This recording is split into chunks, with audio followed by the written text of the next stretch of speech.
Good morning. I want to begin by acknowledging the gravity of the moment we find ourselves in, not merely as a matter of political exchange or diplomatic posturing, but as a genuinely consequential inflection point in the broader trajectory of North American economic relations. What has unfolded in recent days regarding the question of potash trade, Canadian resource policy, and the broader framework of agricultural commodity interdependence between the United States and Canada demands careful, measured, and analytically rigorous examination. It would be a disservice to the American people, to our trading partners, and to the integrity of sound economic policymaking to reduce what is fundamentally a complex structural issue to the language of confrontation or crisis. And yet, we must be honest.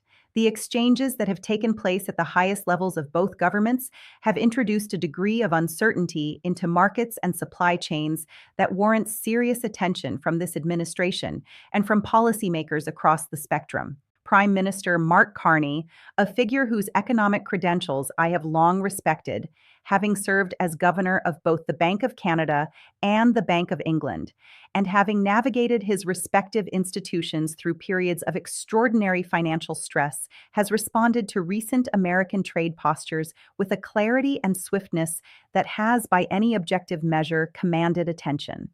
His remarks regarding potash, a mineral resource of outsized importance to global agricultural productivity, were not merely rhetorical. They reflected a deep and well-prepared understanding of where Canada sits in the global supply architecture of this critical input, and they signaled, with unmistakable firmness, that Canada is neither unprepared nor unwilling to leverage that position in the context of broader trade negotiations.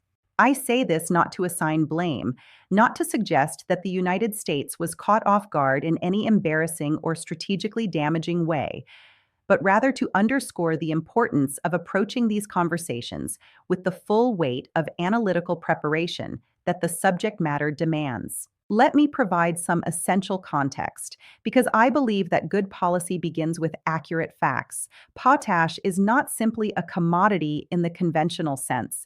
It is a foundational input in the production of fertilizer, and fertilizer is, in turn, a foundational input in the production of food. When we talk about potash, we are talking about the agricultural productivity of the United States, the yields of our corn, our soybeans, our wheat, the competitiveness of American farmers in global markets, and ultimately the food security of hundreds of millions of people. Canada is the world's largest producer and exporter of potash, accounting for somewhere in the range of 30 to 35% of global supply, with the province of Saskatchewan sitting atop one of the most significant mineral deposits on the planet. The United States, by contrast, produces a relatively modest share of its own potash requirements domestically and has historically relied on Canadian imports to meet a substantial portion of its agricultural sector's needs. This is not a vulnerability that emerged overnight. It is a structural reality that has been decades in the making, shaped by geology, investment patterns, and the logic of comparative advantage that has underpinned the North American trading relationship since long before the original Canada-United States Free Trade Agreement and its successor, NAFTA, came into force. When any administration, and I choose my words carefully here because I am speaking to a matter of policy rather than politics, signals an intention to use tariffs or trade restrictions as leverage over a partner whose resource exports are deeply embedded in our own domestic supply chains. It introduces a form of risk that is not always immediately visible in the headline numbers, but that compounds over time in ways that can be genuinely damaging. The agricultural sector operates on long planning horizons. Farmers make planting decisions months in advance. Fertilizer procurement is not a spot market activity for most American agricultural operations. It involves contracts, logistics planning, storage considerations, and price hedging strategies that extend well into future growing seasons. When the cost or availability of a critical input like potash becomes uncertain, the ripple effects move through the system in ways that ultimately manifest in higher input costs for farmers, potentially lower yields if substitution is imperfect, and in the worst cases, price pressures that reach consumers at the grocery store. These are not abstract economic projections. They are the kinds of second and third order consequences that any serious trade policy framework must account for before action is taken. I want to be clear about something that I think is sometimes lost in these discussions. The United States has every right, indeed, every obligation, to pursue its national economic interests with vigor and with strategic intent. Trade policy is an instrument of national economic strategy, and it would be naive to suggest otherwise. There are legitimate concerns about the balance of trade, about the terms on which critical resources flow across borders, about ensuring that American industries and American workers are treated fairly in international markets. These concerns are real. They deserve serious engagement, and this administration has consistently sought to advance American interests through precisely the kind of principled, evidence-based negotiation that produces durable outcomes. But there is a meaningful distinction between strategic trade engagement and the kind of uncoordinated pressure that, when applied to a partner as economically integrated with the United States as Canada, can produce unintended consequences of the sort that ultimately harm the very constituencies it is intended to help. That distinction matters enormously, and it is one that I believe the American negotiating posture must keep firmly in view as these conversations proceed. Prime Minister Carney's response was swift, it was structured, and it was grounded in the kind of economic logic that is difficult to dismiss. He did not respond with emotion. He responded with data, with clarity about Canada's market position, and with a composed articulation of the asymmetries involved. Asymmetries that, when examined honestly, do not uniformly favor the side applying pressure. That is not a comfortable observation for any American official to make publicly, and I recognize the sensitivity of doing so. But intellectual honesty in economic analysis is not a luxury. It is a prerequisite for crafting policy that actually works. And the American team, in the immediate aftermath of those remarks, found itself in the position of needing to recalibrate, not because the underlying American negotiating position lacks merit, but because the specific leverage point of potash had perhaps not been fully stress tested against the supply chain realities I have just described.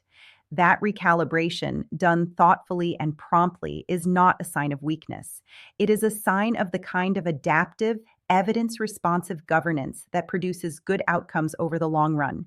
As we move forward in this analysis, I want to explore in greater depth the specific dimensions of the potash trade relationship, the broader context of US-Canada economic interdependence, the fiscal and monetary implications of supply chain disruption in the agricultural sector, and what I believe a sound, forward-looking policy framework for navigating this moment should look like. There is much ground to cover, and I intend to cover it with the rigor and specificity that the subject demands. What I can say with confidence at this stage is the following. The North American economic relationship is too valuable, too deeply integrated, and too strategically important, not only for the United States and Canada, but for the stability of the broader global trading system, to be placed at unnecessary risk by miscalibrated pressure campaigns or by the underestimation of a partner's capacity to respond with precision and resolve. The events of recent days have reminded us of that truth in sharp relief. The question now is what we do with that reminder and how we channel it into a more durable and mutually beneficial framework for the road ahead. To understand fully what transpired in the exchange between Prime Minister Carney and the American negotiating team, and to draw from it the policy lessons that I believe are most instructive, we must spend some time examining the structural architecture of the potash market itself, not at a superficial level, but with the kind of depth that allows us to appreciate precisely why Canada's position in this market confers the degree of negotiating leverage that Carney invoked so effectively. This is not simply a matter of Canada having a large deposit of a useful mineral. It is a matter of the specific intersection of geology, infrastructure investment, global demand dynamics, and the economics of substitutability that together determine how much leverage any given resource position actually provides in a trade negotiation.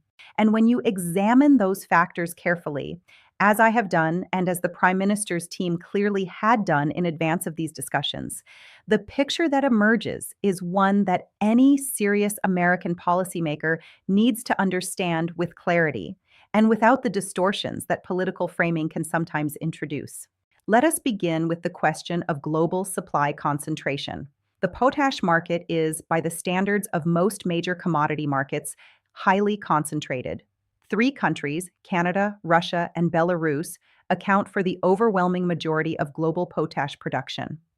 Canada alone, as I noted in my earlier remarks, represents somewhere between 30 and 35% of global supply, and its productive capacity is substantially larger than its current output levels, meaning that Canada has the ability to expand supply in response to demand increases in ways that other major producers may not.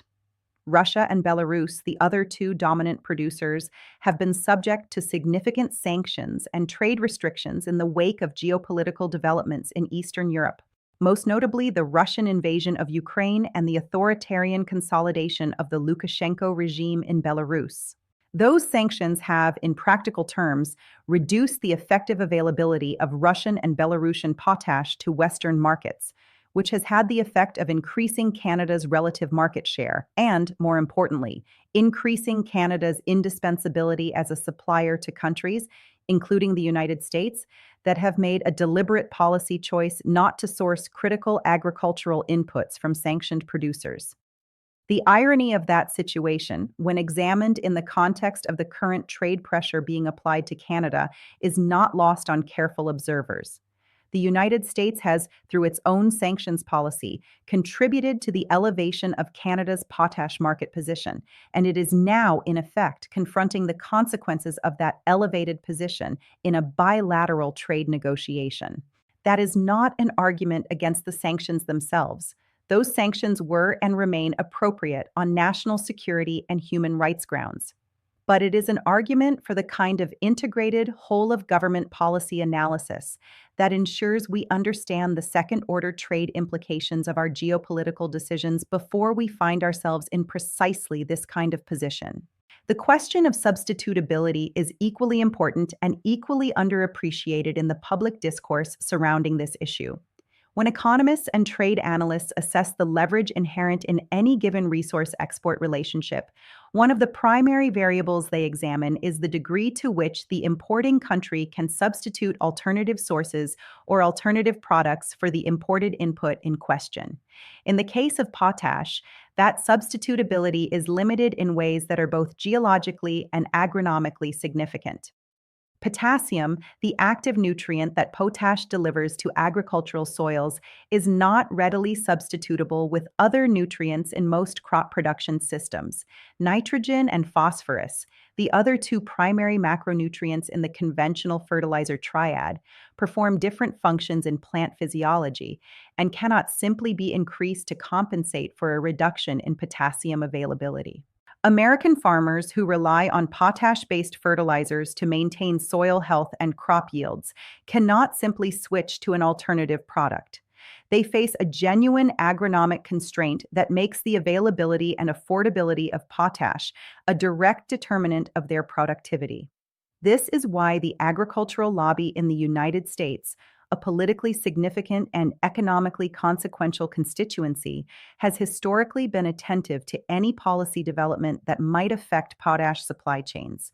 When trade tensions with Canada escalate to the point where Canadian potash exports to the United States are threatened, either through tariff imposition or through retaliatory supply restriction, the first phone calls that congressional offices receive are not from Wall Street analysts. They are from farm bureaus, from agricultural cooperatives, and from the commodity trading operations that sit at the intersection of American food production and global agricultural markets. The speed of Prime Minister Carney's response, and I think the characterization of it as a dismantling of the American pressure point, while colorful, is not without analytical foundation, reflected a level of preparation that speaks well of the Canadian government's economic team. It is worth noting that Carney came to the prime ministership with a background that is, in many respects, uniquely suited to this kind of engagement. His tenure at the Bank of Canada during the global financial crisis of 2008 and 2009 required him to make rapid, high-stakes decisions under conditions of significant uncertainty, and to communicate those decisions in ways that maintained market confidence while being absolutely transparent about the economic realities at hand.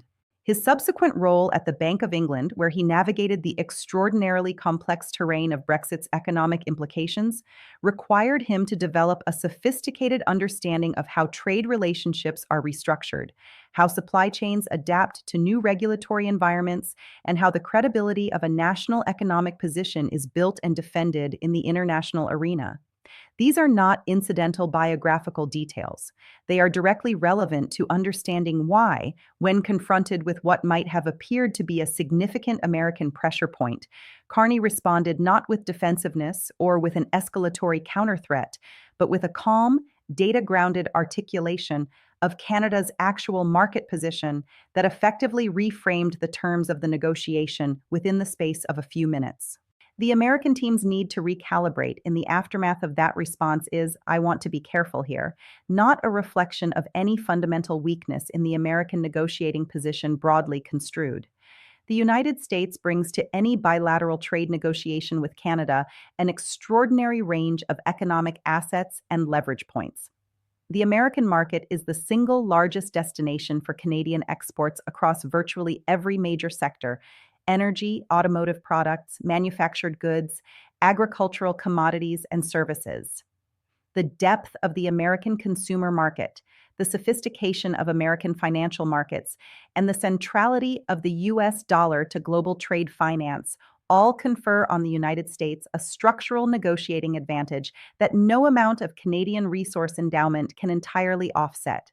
What the potash episode illustrates, however, is that the application of trade pressure is not a blunt instrument that produces uniform results across all sectors and all leverage points.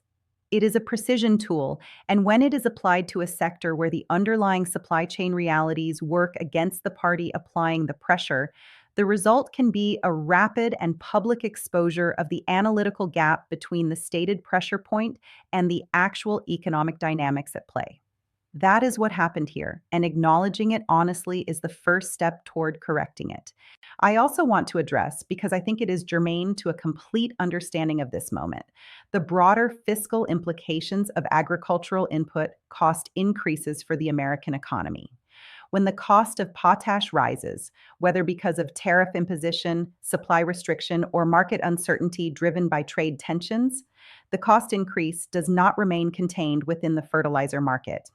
It moves through the agricultural supply chain with a speed and comprehensiveness that reflects the deeply integrated nature of modern food production systems. Higher fertilizer costs translate, with a relatively short lag, into higher production costs for grain farmers.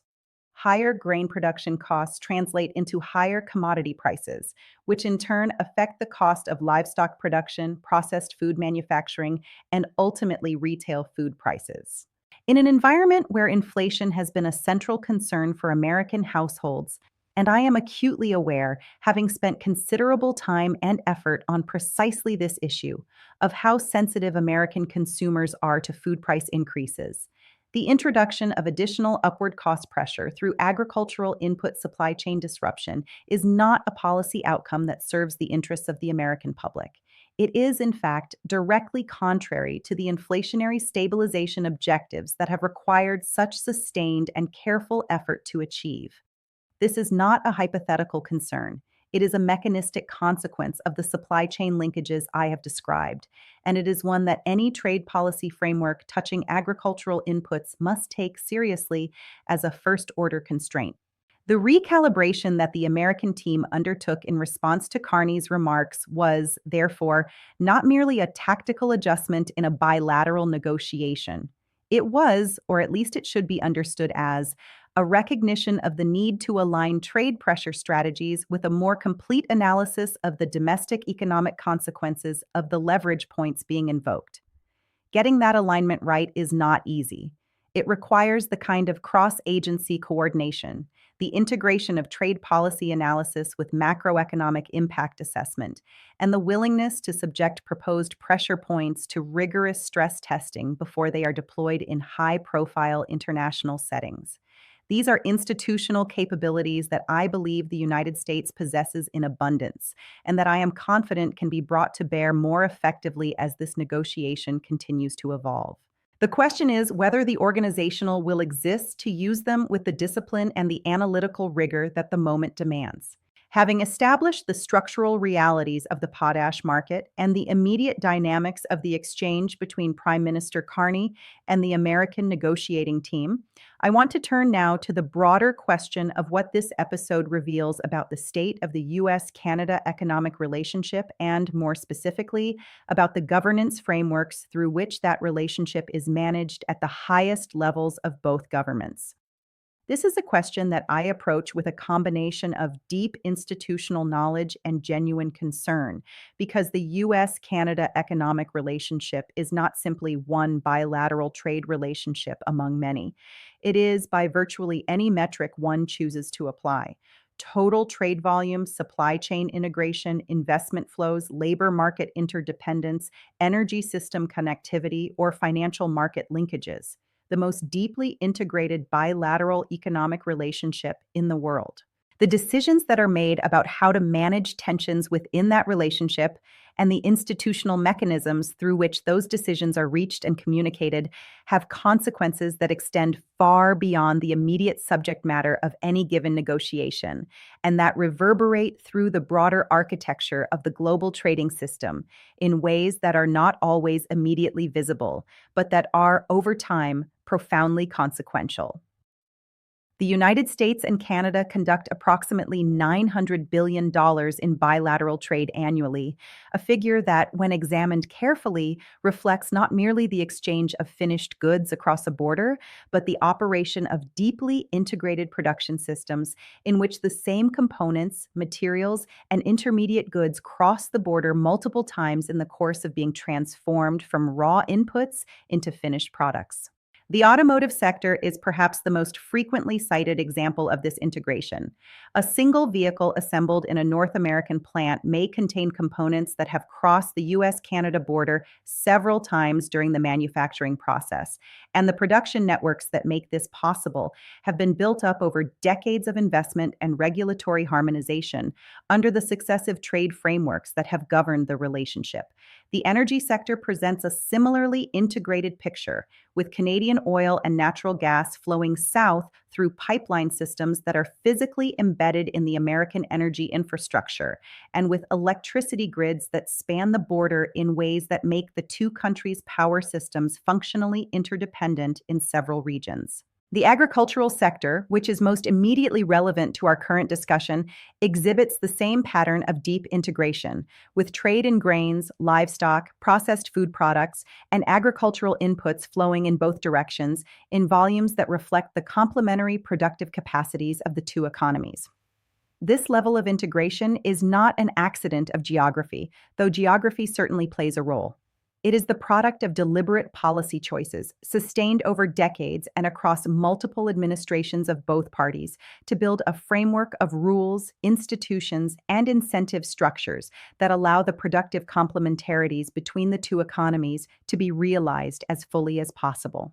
The original Canada-United States Free Trade Agreement of 1988, NAFTA in 1994, and the United States-Mexico-Canada Agreement that replaced NAFTA in 2020 all represent moments in which the two governments, along with Mexico, made an affirmative choice to deepen economic integration and to subject the management of that integration to a rules-based framework that provides predictability, transparency, and dispute resolution mechanisms that reduce the risk of precisely the kind of unilateral pressure and response dynamics that we are currently observing.